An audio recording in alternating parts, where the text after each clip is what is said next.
Deyəsən xütbəsində həmən Məmunun qızının kəbinin kəsəndə həmən xütbəni oxudu.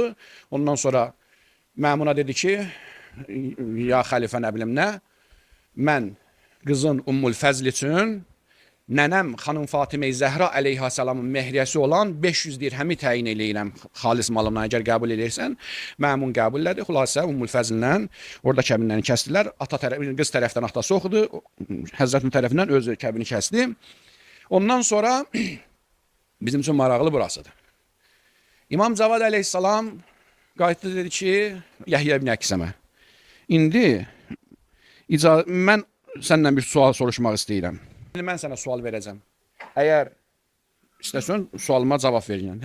Yəhya dedi ki, ağacan, əgər cavab verə bilsən vermişəm, verə bilməsəm onda sizin cənabınızdan, həzrətinizdən istifadə eləyərik. Bir kişi bir qadına günün səhər çağında baxdı, həmən baxışı haram idi. Gün